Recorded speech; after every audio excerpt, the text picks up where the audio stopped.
Like کریں، subscribe کریں، bell icon کو دبائیں تاکہ ہماری ویڈیو سب سے پہلے آپ کے پاس پہنچ سکے۔ اگر دنیا کے انسان کی زندگی کا جائزہ لیا جائے تو آج کے دور کا انسان یہ تو کوشش کر رہا ہے کہ اللہ عز و جل نے زمین کو کیوں پیدا کی اور ذرات کو کیوں پیدا کیے، اس کے مقصد کو جان لے۔ آج کا انسان پانی کی قسموں کے بارے میں تحقیق کر رہا ہے کہ اس پانی کی خاصیت کیا ہے اور اس پانی کی خاصیت کیا ہے۔ آج کا انسان مختلف چیزوں کی تخلیق کے مقاصد کے بارے میں غور تو کر رہا ہے، لیکن دینی اعتبار سے انسان اس چیز کو غور کرنے کے لیے تیار نہیں کہ رب قدیر جل جلالہ نے ہمیں کیوں پیدا فرمایا، انبیاء کرام کو اس فرش گیتی پر کیوں بھیجا، رسولان عظام کو اس دنیا میں بھیجنے کی وجہ کیا ہے۔ انسان اس کے بارے میں غور کرنے کی کوشش نہیں کرتا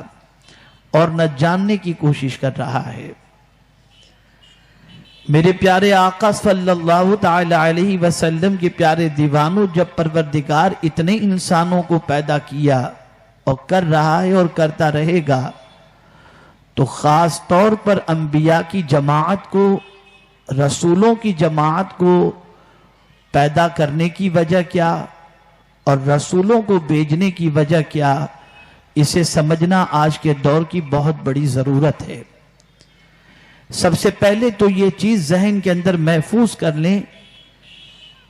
کہ میرے پیارے آقا صلی اللہ تعالی علیہ وسلم کے پیارے دیوانوں، ایمان بالرسالت یہ ہمارے فیتھ میں ہے، ہمارے عقیدے کے اندر ہے۔ دنیا کا انسان نبی کی برابری نہیں کر سکتا، نبی کے کمالات کو نہیں پہنچ سکتا، نبی کے مقام کو نہیں پہنچ سکتا۔ ایک انسان عبادت و ریاضت کر کے ولی تو بن سکتا ہے لیکن نبی نہیں بن سکتا۔ نبی کا انتخاب پروردگار جل جلالہ خود فرمایا کرتا ہے۔ اپنے بندوں میں سے جسے چاہتا ہے پروردگار نبوت عطا فرماتا ہے اور جسے چاہتا ہے تاج رسالت عطا فرماتا ہے۔ اسی لیے قرآن مقدس میں رب قدیر نے فرمایا، اللہ یعلم حیث یجعل رسالتہ، اللہ جانتا ہے کہ کس کو تاج رسالت عطا کیا جائے اور کس کو بحیثیت رسول منتخب کیا جائے۔ میرے پیارے آقا صلی اللہ تعالی علیہ وسلم کے پیارے دیوانوں، جب انسانوں کا اتنا جمع غفیر دنیا کے اندر موجود ہے تو نبی کو بھیجنے کی وجہ کیا ہے، رسولوں کو بھیجنے کی وجہ کیا ہے، میں آج اس کے حوالے سے کچھ باتیں عرض کروں گا اور آپ کے ضمیر سے ایک سوال پوچھنا چاہوں گا کہ نبی اور رسول پر ایمان لانے کے بعد کیا نبی اور رسول کی اطاعت اور ان کے تعلق، ان کے ساتھ تعلق کو مضبوط کرنے کی ہم نے کوشش کی؟ تو میں آپ سے عرض کروں گا کسی اور سے پوچھنے کی ضرورت نہیں، ہمارا ضمیر خود ہمارے سلسلے میں گواہی دیتا نظر آئے گا۔ یاد رکھیں،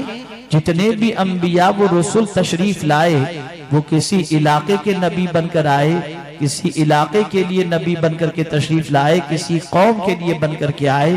لیکن مصطفیٰ جان رحمت صلی اللہ تعالی علیہ وسلم ساری کائنات کے رسول بن کر کے آئے۔ اسی لیے پروردگار جل جلالہ نے اپنے محبوب صلی اللہ علیہ وسلم سے فرمایا کہ آپ کہہ دیں، انی رسول اللہ علیکم جمیعا، میں تم سب کے لیے اللہ کا رسول بن کر کے جلوہ گر ہوا ہوں۔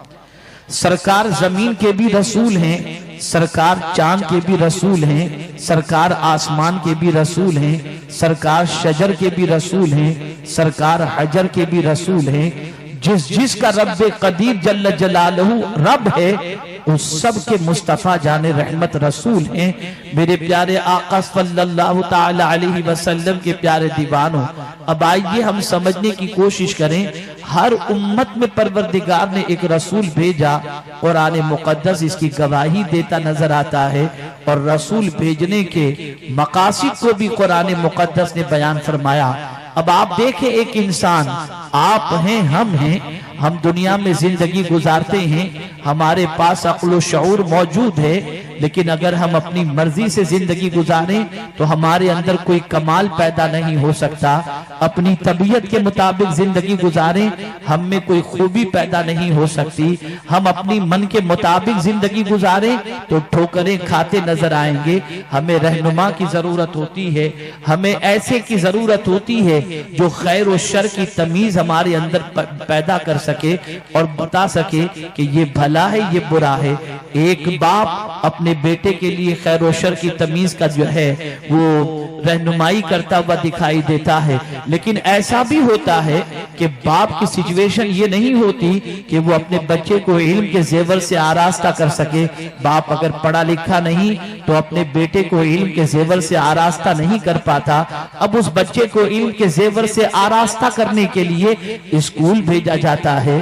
کالج بھیجا جاتا ہے, یونیورسٹی بھیجا جاتا ہے, جہاں جانے کے بعد بچہ اپنے اساتذہ سے, وہ اساتذہ جو کسی سے تعلیم حاصل کر کے آئے ہوں, ان سے بچہ علم حاصل کرتا ہے اور حاصل کرنے کے بعد وہ اپنی زندگی کی شاہراہ پر گامزن ہوتا ہے. اس بچے میں شعور پیدا ہوتا ہے, اس بچے میں عقل و خرد کے استعمال کا سلیقہ پیدا ہوتا ہے, اس بچے کے اندر خیر و شر کی تمیز کا جذبہ پیدا ہوتا ہے. ایک بچہ اسکول جانے کے بعد اپنے ٹیچر سے تعلیم حاصل کر لے تو اس کے چلن میں فرق پڑ جاتا ہے, اس کے رہنے سہنے میں فرق پڑ جاتا ہے, اس کے مقام و مرتبے میں فرق پڑ جاتا ہے. ایک ہاتھ گاڑی چلانے والا انسان ڈاکٹر کی برابری نہیں کر سکتا, ایک ڈاکٹر سرجن کی برابری نہیں کر سکتا. اسی طریقے سے آپ سوچتے چلے جائیں تو ہر پڑھے لکھے کے اوپر ایک پڑھا لکھا آپ کو ملے گا, جیسا کہ قرآن مقدس میں رب نے فرمایا وَفَوْقَ كُلِّ ذِي عِلْمٍ عَلِيمٍ, ہر پڑھے ہوئے پر کوئی بڑا پڑھنے والا موجود ہے, اور پروردگار نے ہر ایک پر اس سے زیادہ علم کے اعتبار سے فضیلت والا رکھا ہے. اب آپ دیکھتے چلے جائیں اس طریقے سے جب انسان کو اچھی ڈگری حاصل کرنی ہوتی ہے تو آپ دیکھتے ہیں کسی ڈاکٹر کے جو ہے بورڈ کے اوپر یہ لکھا ہو کہ انہوں نے بامبے سے تعلیم حاصل کی ہے, یہ MBBS انہوں نے یہاں سے کیا ہے, تو بہت ہائیلی کوالیفائیڈ اور سرمایہ دار انسان وہاں نہیں جائے گا. وہ وہاں جانا پسند کرے گا جس کے پاس USA کی ڈگری ہو, جس کے پاس UK کی ڈگری ہو, اس لیے کہ USA اور UK کی ڈگری کو دیکھنے کے بعد انسان کی سائیکولوجی یہ بن جاتی ہے کہ اس کے پاس علم اعلیٰ موجود ہے, یہ بڑی کنٹری میں پڑھ کر آیا ہے, بڑے استاد سے پڑھ کر کے آیا ہے, اس لیے اس کی صلاحیت زیادہ ہوگی اور اس کے پاس جائیں گے تو علاج اچھا ہو جائے گا. اسی لیے ہم دیکھتے ہیں کہ بہت سارے کینسر کے مریض جن کا علاج یہاں نہیں ہو پاتا اور جن کے پاس سرمایہ ہوتا ہے وہ کینسر کے ٹریٹمنٹ کے لیے ہندوستان کی سرزمین کو چھوڑ کر کبھی امریکہ کی سرزمین پر جاتے ہیں, کبھی برٹین کی سرزمین پر جاتے ہیں, اور کہیں دوسری کنٹری میں جانے کے بعد اپنا ٹریٹمنٹ کراتے نظر آتے ہیں. تو آپ دیکھتے چلے جائیں گے کہ جہاں زیادہ ایجوکیشن ہوگا انسان اس ایجوکیشن کے مطابق اس کی طرف رجوع کرے گا. لیکن آج یہ میں آپ کو بتاؤں میرے پیارے آقا صلی اللہ علیہ وسلم کے پیارے دیوانوں, رب قدیر جل جلالہ کی شان یہ ہے سب سے زیادہ علم والا وہی تو ہے. اسی نے جس کو علم عطا فرمایا اسی کو علم کی خیرات ملی, اور اس نے اگر کسی کو علم عطا نہیں فرمایا تو اسے علم کی خیرات نہیں ملی. دنیا کا انسان زمین کی حقیقت کو جان سکتا ہے لیکن دل کے اندر وسوسے کو نہیں جان سکتا. میرے رب کی شان یہ ہے یعلم خائنۃ الاعین وما تخفی الصدور, وہ دل کے چھپے ہوئے بھید کو بھی جان لیتا ہے اور آنکھوں کی خیانت کو بھی جان جاتا ہے. ان اللہ علیم بذات الصدور, کہ بے شک وہ تمہارے دل کے چھپی ہوئی باتوں سے واقف ہے اور اسے جانتا ہے. یہاں تک کہ زمین و آسمان کی کوئی چیز اللہ کے علم سے پوشیدہ نہیں. ان اللہ لا یخفی علیہ شیء فی الارض ولا فی السماء. آپ اندازہ لگائیں میرے پیارے آقا صلی اللہ تعالی علیہ وسلم کے پیارے دیوانوں,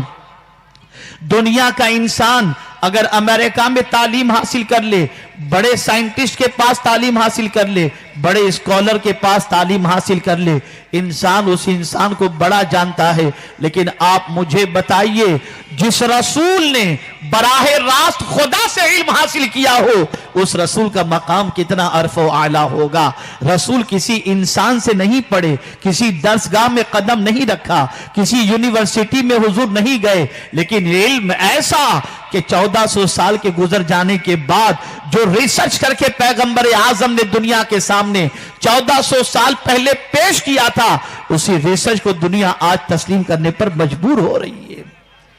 اس لیے کہ حضور نے علم کس سے سیکھا؟ تو قرآن کہتا ہے الرحمن علم القرآن، رحمان نے قرآن سکھایا۔ اور کون سا قرآن؟ وہ عام کتاب والا قرآن نہیں۔ دنیا کی کتابوں کی پوزیشن ایسی ہے کہ بدلتی رہتی ہے، پڑھے لکھے لوگ موجود ہیں، بہت سارے باصلاحیت لوگ موجود ہیں، آپ دیکھتے چلے جائیں سیلیبس بدلتا رہتا ہے۔ 10 سال میں سیلیبس بدلا، اب آپ دیکھیں گلوبل وارمنگ کی وجہ سے سیلیبس میں کتابیں چینج ہو رہی ہیں، زمانے کے حالات بدلتے جاتے ہیں، سیلیبس چینج ہوتا چلا جاتا ہے، لیکن میرے کریم نے ایک ایسی کتاب اس دنیا کے اندر عطا فرمائی جو کبھی بدلنے والی نہیں ہے، اور اس کتاب کی شان یہ ہے جو دنیا سے لے کر آخرت کے متعلق جو بھی علم تمہیں چاہیے اللہ نے اس کتاب کے اندر سب کچھ رکھ دیا ہے، سب کچھ اس کتاب میں۔ اور یہ کتاب رب نے اپنے محبوب کو پڑھائی، رب نے اپنے محبوب کو سکھائی اور فرمایا الرحمن علم القرآن۔ میرے پیارے آقا صلی اللہ علیہ وسلم کے پیارے دیوانوں، نبی جتنے بھی ہیں، کوئی بھی نبی اور رسول کسی انسان سے ایجوکیشن حاصل نہیں کرتے، وہ براہ راست خدا سے علم حاصل کرتے ہیں۔ ہر نبی اور رسول کو اللہ نے علم کی دولت عطا فرمائی، اللہ نے علم کے زیور سے آراستہ فرمایا۔ اب سوال یہ پیدا ہوتا ہے کہ نبی اور رسول کو بھیجنے کی وجہ کیا ہے؟ نبی اور رسول کے ارسال کا مقصد کیا ہے؟ تو میرے پیارے آقا صلی اللہ علیہ وسلم کے پیارے دیوانوں، اچھی طریقے سے سمجھ لیں، اللہ اکبر، دنیا میں انسان جیسا کرے گا ویسا بھرے گا، لیکن کبھی ایسا بھی ہوتا ہے کہ انسان دنیا میں جرم بہت کرتا ہے، زیادتیاں بہت کرتا ہے، قتل و غارت گری بہت کرتا ہے، فسادات بہت بپا کرتا ہے، مصیبتوں کے پہاڑ بہت توڑتا ہے، لیکن باوجود اس کے دنیا کا انسان آرام سے زندگی گزارتا بھی دکھائی دیتا ہے، ظلم و زیادتی کے باوجود۔ اسی لیے پروردگار نے ایمان بالآخرہ اور یوم جزا کا تصور اسلام میں رکھا گیا کہ ایک دن حساب کا ہے، اور وہ پروردگار جل جلالہ قیامت کے دن حساب لے گا، ایک ایک چیز کا بدلہ دیا جائے گا، ایک ایک چیز کا حساب لیا جائے گا۔ یہاں تک فرمایا گیا سنگ والی بکری اگر بغیر سنگ والی بکری کو ماری ہوگی تو اس کا بھی حساب قیامت کے دن ہوگا۔ آپ اندازہ لگائیں، پروردگار ارشاد فرماتا ہے فَمَنْ يَعْمَلْ مِثْقَالَ ذَرَّةٍ خَيْرًا يَرَى، ذرے کے برابر اگر کسی نے بھلائی کی وہ اسے دکھائی جائے گی، اور ذرے کے برابر اگر کسی نے گناہ کیا تو قیامت میں وہ بھی اسے دکھایا جائے گا۔ اے رسول گرامی وقار صلی اللہ علیہ وسلم کے دیوانوں، لیکن انسان ہے جو یہ تصور کرتا ہے کہ اس زمین کے اندر چلے جانے کے بعد پھر کیا حساب و کیا کتاب، انسان تو ختم ہو جائے گا۔ نہیں نہیں، جس پروردگار نے ایک معمولی پانی کے قطرے سے انسان کو وجود عطا فرمایا، اس پروردگار میں اتنی قوت ہے کہ وہ مٹی سے دوبارہ انسان کو زندہ فرما دے، اور پھر اس بندے سے پروردگار لمحے لمحے کا حساب لے۔ اب آپ دیکھیں رسول کیوں بھیجے جاتے ہیں، رسول کیوں اس دنیا میں بھیجے جاتے ہیں؟ انسان اپنی عقل سے سوچتا ہے، جیسا ایجوکیشن، جیسا ماحول، جیسا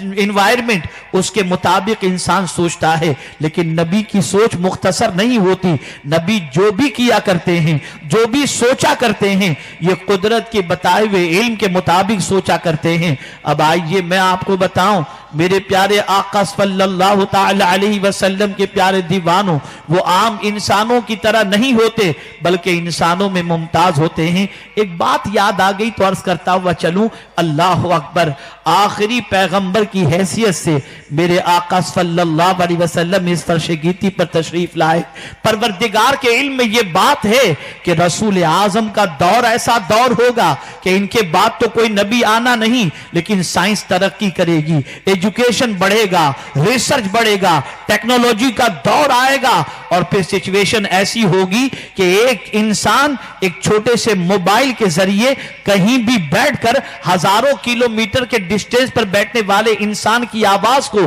آسانی سے سن سکے گا. ہو سکتا ہے کوئی انسان یہ اعتراض کرے کہ پیغمبر اعظم صلی اللہ تعالی علیہ وسلم کی سماعت کیا اتنی تھی؟ اللہ اکبر, آج کے انسان نے ایسا انسٹرومنٹ تیار کر دیا کہ کہیں رہ کر کہیں سے سن لے. تو پروردگار نے اپنے محبوب کو اتنے کمالات عطا فرمائے کہ قیامت تک جتنے بھی کمالات پیدا ہونے والے ہیں کسی انسان کے اندر یا کسی ریسرچ کے ذریعے, اللہ نے سب کچھ حضور کو پہلے عطا فرما دیا تاکہ کوئی اعتراض نہ کر سکے. اب آئیے میں آپ کو بتاؤں پیغمبر اعظم کی سماعت کا عالم کیا ہے. اللہ کے رسول صلی اللہ علیہ وسلم خود ارشاد فرماتے ہیں, میں اپنی ماں کے شکم میں تھا اور شکم مادر میں رہتے ہوئے لوہے محفوظ پر چلتے ہوئے قلم کی آواز کو سنا کرتا تھا. آپ اندازہ لگائیں رسول اعظم کی یہ سماعت بتا رہی ہے کہ قیامت تک کوئی ایسا انسٹرومنٹ بن نہیں سکتا اور نہ کسی کی سماعت ایسی ہو سکتی ہے جو ماں کے پیٹ میں رہ کر کے لوہے محفوظ کی آواز کو سن سکے. یہ شان صرف مصطفیٰ کی ہے, یہ شان پیغمبر اعظم صلی اللہ علیہ وسلم کی ہے. ہماری ویڈیو کو لائک شیئر ضرور کریے.